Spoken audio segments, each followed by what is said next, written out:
everybody, good morning. It's Saturday, the 21st of June, 2014. I'm Anna Koyman. Fireworks on Capitol Hill as Congressman Paul Ryan rips into the IRS chief over those lost emails.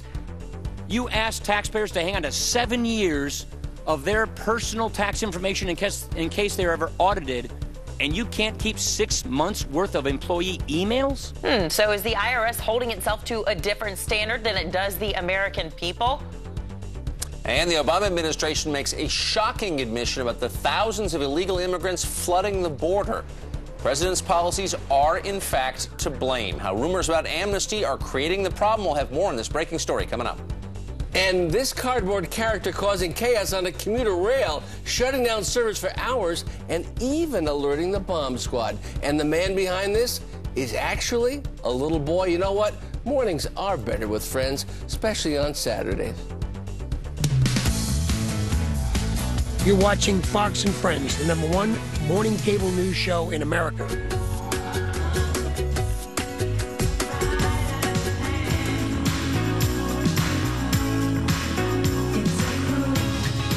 Hey, everybody, and welcome into Fox and Friends. It is the first day of summer, so we're asking for your summertime anthems.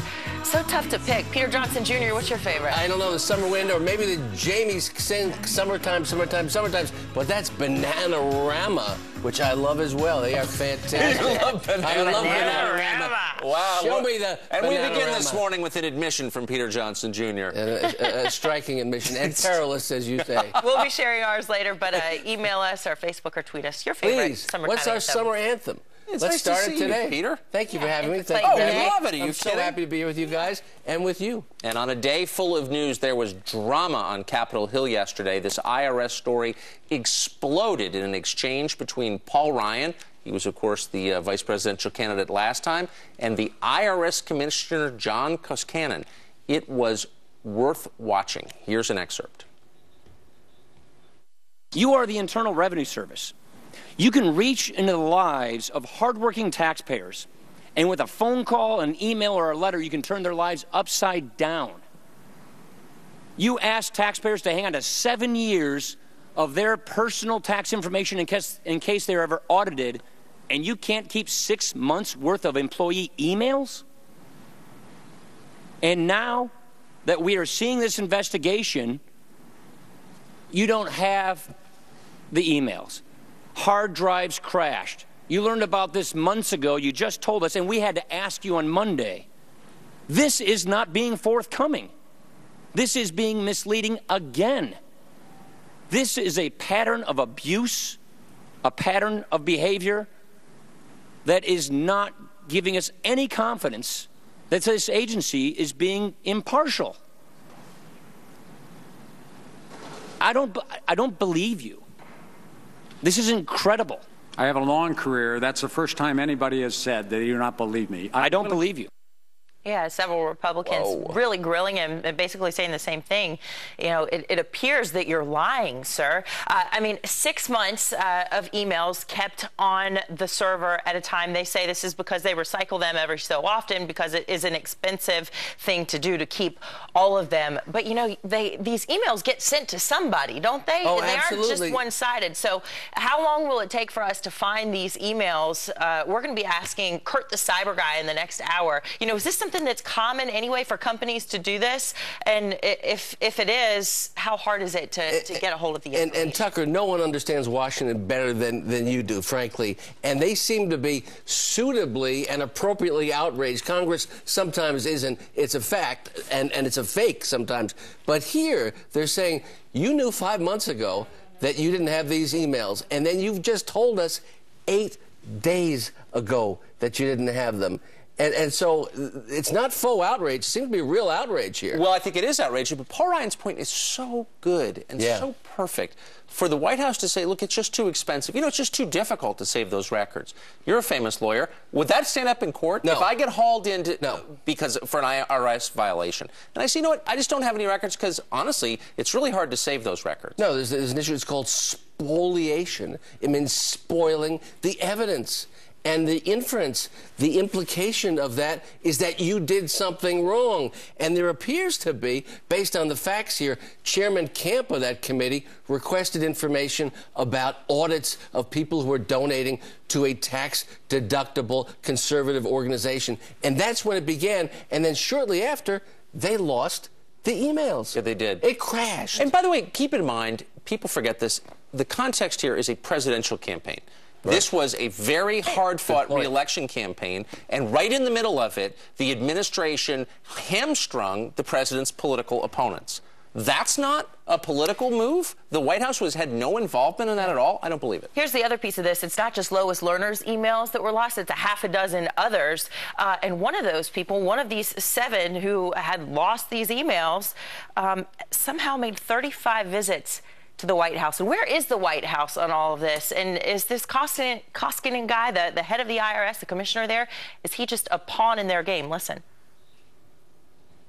I think the administration came to you singularly as a person, as a white knight, as someone of a sterling reputation, someone who has had experience turning around bad organizations. And I think the administration is trading on your reputation. So I think you've made a bad choice. Imagine. And context is so important, and I had forgotten this point. This is in the midst of a political campaign, a high-stakes political campaign, that this all happens. Let's hear and watch what J. Christian Adams has to say. Remember him? He's the DOJ whistleblower. What does he have to say about the credibility of White House involvement or not on these emails? It is totally, completely incredible that the White House was not involved in this.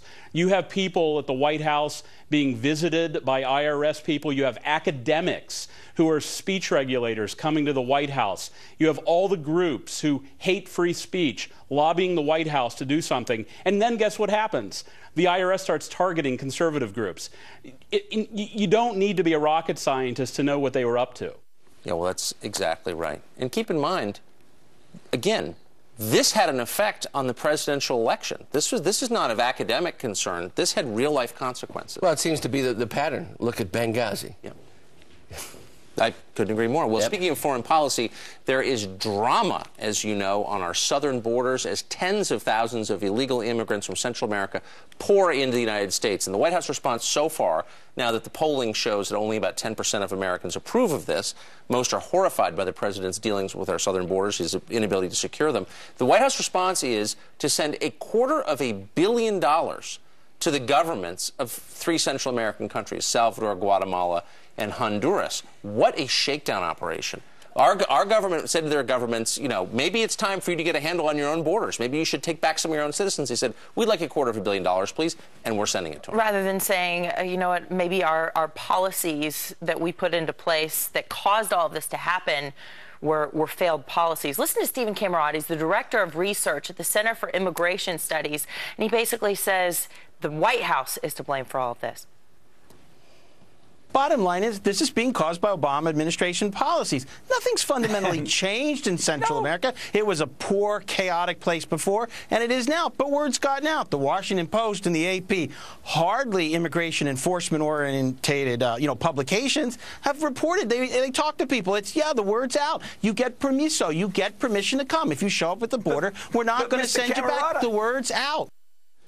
Well, we're paying with our tax dollars with a lot of White House message experts. Obviously, the message that they sent was the wrong one, and they're not really interested at this point in sending the right message, although the message appears to be, let's give away $250 million, and some of that's going to solve this problem. Well, these are Democratic voters, by the way. I mean, this is the way they look at it. They're enlarging the pie electorally for the Democratic Party.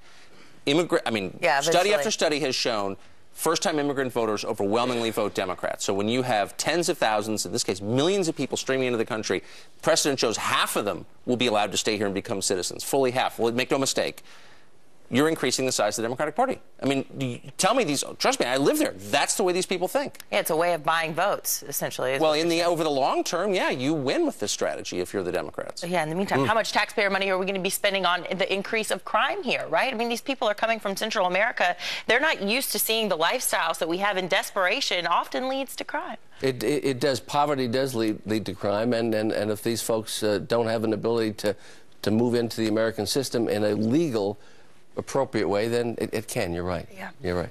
We have some other stories making headlines we want to tell you about on your Saturday morning. Fox News alert now, because while you were sleeping, terrorist militants kill 30 Iraqi troops and seize a Syrian border crossing.